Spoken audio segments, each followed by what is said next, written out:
What keeps us healthy and happy as we go through life? If you were going to invest now in your future best self, where would you put your time and your energy? There was a recent survey of millennials asking them what their most important life goals were. And over 80% said that a major life goal for them was to get rich. And another 50% of those same young adults said that another major life goal was to become famous. And we're constantly told to lean into work, to push harder and achieve more. We're given the impression that these are the things that we need to go after in order to have a good life. Pictures of entire lives, of the choices that people make and how those choices work out for them, those pictures are almost impossible to get. Most of what we know about human life, we know from asking people to remember the past. And as we know, hindsight is anything but 20/20. We forget vast amounts of what happens to us in life, and sometimes memory is downright creative. But what if we could watch entire lives as they unfold through time? What if we could study people from the time that they were teenagers all the way into old age to see what really keeps people happy and healthy? We did that. The Harvard study of adult development may be the longest study of adult life that's ever been done. For 75 years, we've tracked the lives of 724 men. Year after year, asking about their work, their home lives, their health, and of course, asking all along the way without knowing how their life stories were going to turn out. Studies like this are exceedingly rare. Almost all projects of this kind fall apart within a decade because too many people drop out of the study, or funding for the research dries up, or the researchers get distracted, or they die, and nobody moves the ball further down the field. But through a combination of luck and the persistence of several generations of researchers, this study has survived. About 60 of our original 724 men are still alive, still participating in the study, most of them in their 90s. And we are now beginning to study the more than 2,000 children of these men. And I'm the fourth director of the study. Since 1938, we've tracked the lives of two groups of men. The first group started in the study when they were sophomores at Harvard College. They all finished college during World War II, and then most went off to serve in the war. And the second group that we've followed was a group of boys from Boston's poorest neighborhoods. Boys who were chosen for the study specifically because they were from some of the most troubled and disadvantaged families in the Boston of the 1930s. Most lived in tenements, many without hot and cold running water. When they entered the study, all of these teenagers were interviewed, they were given medical exams. We went to their homes and we interviewed their parents. And then these teenagers grew up into adults who entered all walks of life. They became factory workers and lawyers and bricklayers and doctors, one president of the United States. Some developed alcoholism, a few developed schizophrenia.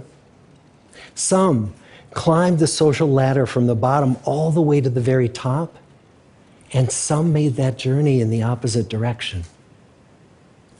The founders of this study would never in their wildest dreams have imagined that I would be standing here today, 75 years later, telling you that the study still continues. Every 2 years, our patient and dedicated research staff calls up our men and asks them if we can send them yet one more set of questions about their lives. Many of the inner city Boston men ask us, "Why do you keep wanting to study me? My life just isn't that interesting." The Harvard men never asked that question.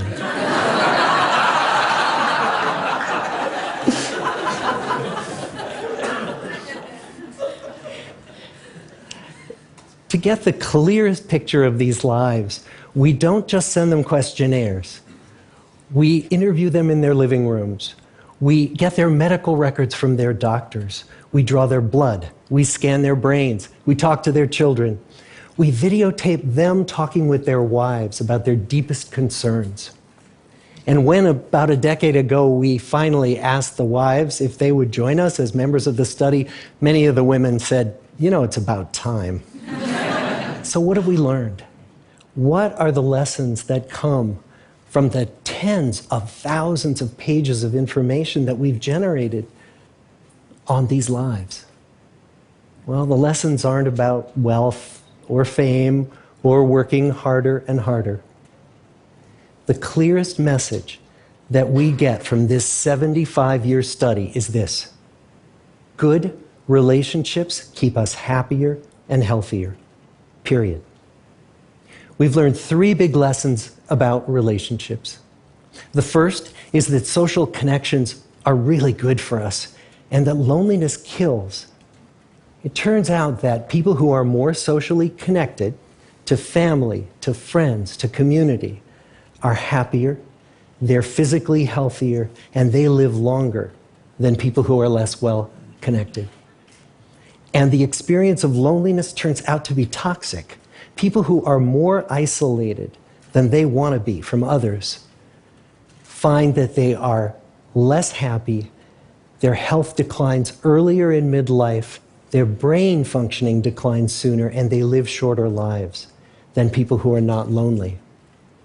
And the sad fact is that at any given time, more than 1 in 5 Americans will report that they're lonely.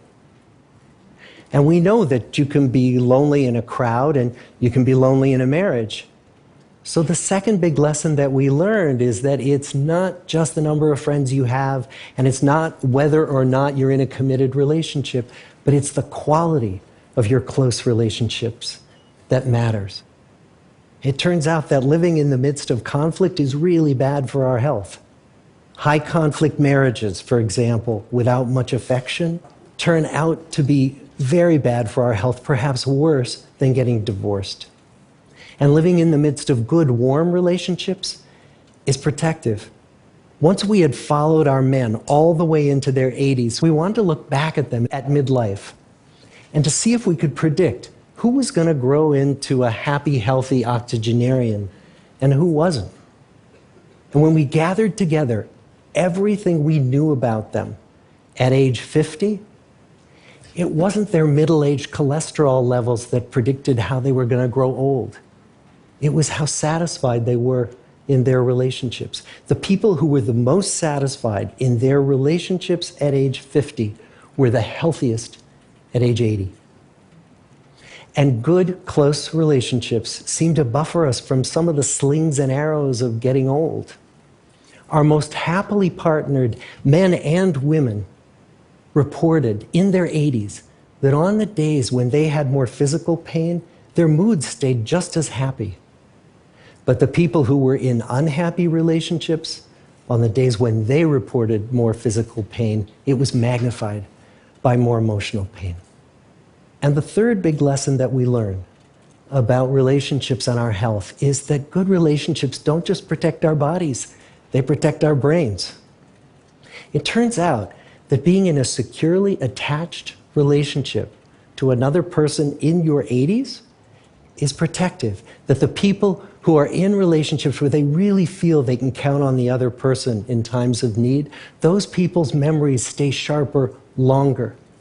And the people in relationships where they feel they really can't count on the other one, those are the people who experience earlier memory decline. And those good relationships, they don't have to be smooth all the time. Some of our octogenarian couples could bicker with each other day in and day out. But as long as they felt that they could really count on the other when the going got tough, those arguments didn't take a toll on their memories. So, this message that good, close relationships are good for our health and well-being, this is wisdom that's as old as the hills. Why is this so hard to get and so easy to ignore? Well, we're human. What we'd really like is a quick fix, something we can get that'll make our lives good and keep them that way. Relationships are messy and they're complicated, and the hard work of tending to family and friends, that's not sexy or glamorous. It's also lifelong. It never ends. The people in our 75-year study who were the happiest in retirement were the people who had actively worked to replace workmates with new playmates. Just like the millennials in that recent survey, many of our men, when they were starting out as young adults, really believed that fame and wealth and high achievement were what they needed to go after to have a good life. But over and over these 75 years, our study has shown that the people who fared the best were the people who leaned into relationships with family, with friends, with community. So what about you? Let's say you're 25, or you're 40, or you're 60. What might leaning into relationships even look like? Well, the possibilities are practically endless. It might be something as simple as replacing screen time with people time, or livening up a stale relationship by doing something new together, long walks or date nights, or reaching out to that family member who you haven't spoken to in years, because those all too common family feuds take a terrible toll on the people who hold the grudges. I'd like to close with a quote from Mark Twain. More than a century ago, he was looking back on his life, and he wrote this: "There isn't time. So brief is life for bickerings, apologies, heartburnings, callings to account. There is only time for loving, and but an instant, so to speak, for that. The good life is built with good relationships." Thank you.